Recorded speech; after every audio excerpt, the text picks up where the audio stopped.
arka dağlı diyar benim vatanım. Ürküntünle ciğerimden süyerim, ak baltımın senin adını duyarım.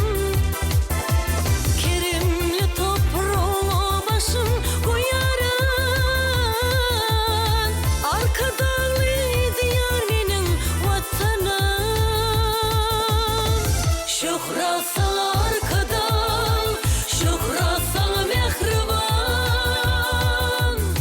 arka dağlı diyar benim vatanım. Şükran sana arka dağ, şükran sana mehriban, arka dağlı diyar benim vatanım.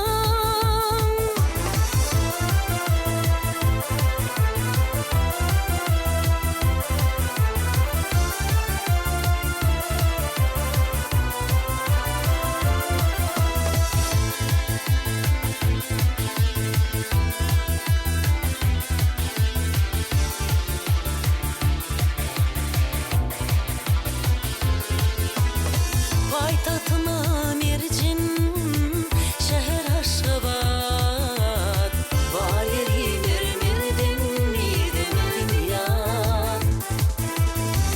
Diyarımı misli ayın parçası, arka dağlı